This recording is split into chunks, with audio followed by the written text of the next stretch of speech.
नाशिकमधल्या भोंदू अशोक खरातच्या प्रकरणी काँग्रेसचे नेते राणा पटोले यांनी खळबळजनक असा दावा केलेला आहे। अंधश्रद्धेच्या नावाखाली महिलांचा लैंगिक छळ केल्याप्रकरणी पोलिसांनी अशोक खरात याला अटक केली आणि यानंतर राज्यामध्ये खळबळ माजलेली होती। खरातचे अनेक नेत्यांसोबतचे फोटो देखील आतापर्यंत समोर येत आहेत आणि याच प्रकरणामध्ये राज्यामधल्या 4 मंत्र्यांचा थेट सहभाग असल्याचा दावा देखील नाना पटोलेंनी केलाय। त्यामुळे अशोक खरातकडून सगळी माहिती गोळा केल्याच्या नंतर त्याला मारून टाकलं जाईल, असं ज्या पद्धतीने एप्स्टीनला मारलं गेलं तसंच खरातला देखील मारतील असा दावा नाना पटोलेंनी केलाय। पटोले यांचा दावा सत्ताधाऱ्यांनी खोडून काढला तर पटोलेंनी 4 मंत्र्यांची नावं समोर आणावी असं आव्हान मंत्री चंद्रशेखर बावनकुळे यांनी दिलंय। खरात प्रकरणामध्ये महाराष्ट्रातल्या मंत्रिमंडळातले 4 मंत्री समाविष्ट आहेत। त्याची पत्र सुद्धा आम्ही आता मुख्यमंत्र्याला देणार आहोत त्याच्यात आणि या 4च्या मंत्र्यांना मंत्रिमंडळातून काढायची आम्ही मागणी करू। मुख्यमंत्र्यांना द्यायला पाहिजे, जाहीर का करत नाही? पुन्हा रोखला जाहीर करायला नाना पटोलेंना, जाहीर करावी ना, आजच जाहीर करावी। माझा त्यांना निरोप सांगा की जाहीर करायला सांगितलं आहे। असं आहे, काहीतरी प्रसिद्धी मिळण्याकरता बोलायचं। राहिला रुपाली चाकणकरचा प्रश्न, त्यांना जर बोलवलं असेल तर पोलीस योग्य वेळी त्यांच्याबद्दलची भूमिका आपल्यासमोर मांडतील। 4 मंत्र्यांची नावं आहेत, त्याच्यात त्यांचा सहभाग असेल तर नाना पटोलेंनी ते नावं मुख्यमंत्र्यांकडे द्यावेत किंवा जाहीर करावीत। निश्चित त्याची चौकशी केली जाईल, परंतु अंदाजपंचे ठोक ताळ्यावर नावं सांगणं आणि प्रत्यक्षात गुन्ह्यात सहभाग असणं हा भाग वेगळा आहे। म्हणून त्यांनी हे प्रेसच्या समोर सांगण्यापेक्षा मुख्यमंत्र्याला नावं द्यावेत आणि प्रेस समोर जर सांगायचंच असेल तर ते नावं उघडही करावेत।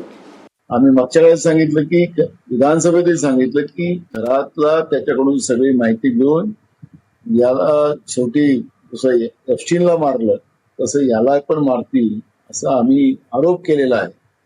ही वस्तुस्थिती पुढे आपल्या लक्षात येणार। हे तर बंडल स्टोरी आहे, या स्टोरीला काही अर्थ नाही।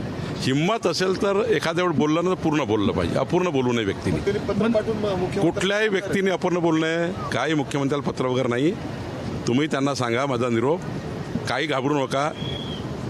खरात पोलिसांच्या कस्टडीमध्ये सुरक्षित आहे, काही होणार नाही आहे। तुमच्या धमक असेल तर नाव सांगा। मला असं वाटतं एप्स्टीन वेगळं आहे आणि हे वेगळं आहे। एवढं काही सोपं नाही आहे खरातांना मारणं पण, कारण खरातांना ज्या पद्धतीनं चौकशी चालू आहे तर चौकशी योग्य चालू आहे असं म्हणायला काहीच हरकत नाही। परंतु उगाच काही आरोप करणं, उचलली जीभ लावली टाळ्याला असा आरोप करण्यात काही अर्थ नाही, कारण पोलीस यंत्रणा आपली तशी पाहायला गेलं ज्यांच्या ताब्यात आहे त्यांना जबाबदारीची जाणीव आहेच। नाशिकमधील भोंदू अशोक खरात याला गुरु मानणाऱ्या रुपाली चाकणकर या आता चांगल्याच अडचणींमध्ये सापडल्यात।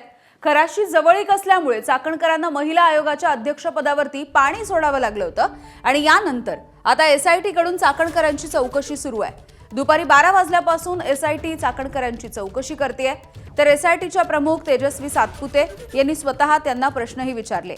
याआधीच त्यांची बहीण प्रतिभा चाकणकर यांची शिर्डी पोलिसांनी चौकशी केली।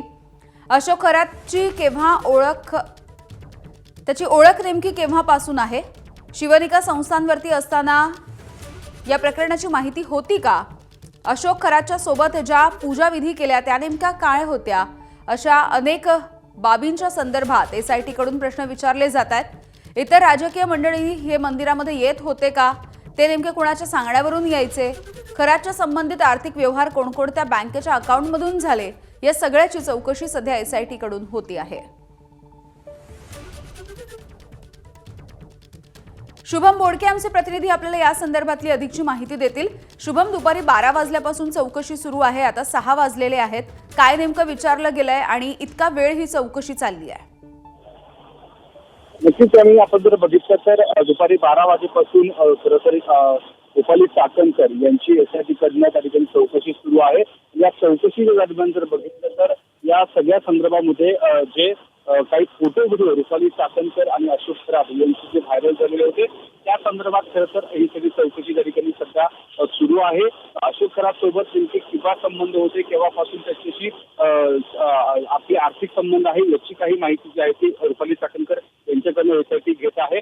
सोबत सोबत या शिवनिका संस्थांवरच्या विश्वस्त आहेत त्या ठिकाणी काय काय नेमके काम चालू होते किंवा या शिवनिका संस्थांच्या माध्यमातून नेमके कोणकोणते आर्थिक व्यवहार झालेले होते या संदर्भात देखील खरं तर रुपाली चाकणकर यांना सवाल केलं जात आहे.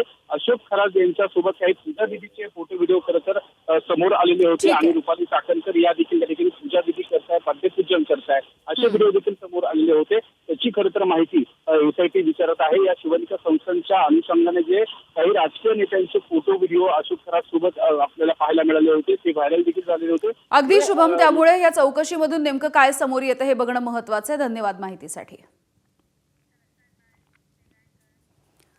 अशोक खरातच्या प्रकरणामध्ये रुपाली चाकणकर यांना सह आरोपी करा अशी मागणी या प्रकरणाचा पाठपुरावा करणारे पत्रकार दत्तात्रय खेमनर यांनी केलेली आहे. तर खरातला भेटलेल्या इतरांच्या चौकशीची मागणी अंजली दमानिया यांनी केली आहे. त्याचे सगळे पुरावे मी आपल्याकडे सादर केले. या पुराव्याच्या अनुषंगाने रुपाली चाकणकर यांचा थेट संबंध खरात यांच्याशी दिसून आलेला आहे. का मुळात एखाद्या भोंदूबाबांनी बातमी छापणं आणि त्या बातमीच्या खुलासा आयोगाकडून एखाद्या पत्रकाराला असं टॉर्चर करणं या ठिकाणी त्या असणाऱ्या संविधानिक पद्धतीचा गैरवापर झालेला आहे. त्यामुळं या महिला आयोगाच्या ज्या माजी अध्यक्ष आहे रुपाली चाकणकर यांना त्या एसआयटीने आज चौकशी करून या गुन्ह्यामध्ये सह आरोपी करा अशी आमची मागणी आहे.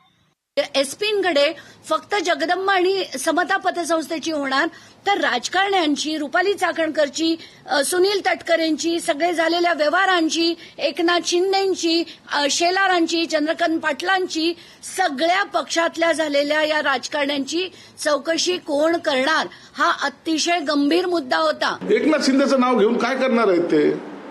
त्यांना हायलाईट होण्यासाठी तर फक्त नाव त्याचा वापर करतायत.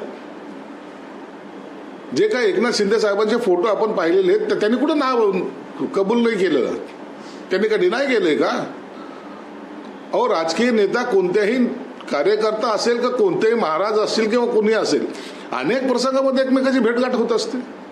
म्हणून याचा अर्थ त्यांच्याशी संबंध जोडणं हे कितपत योग्य आहे?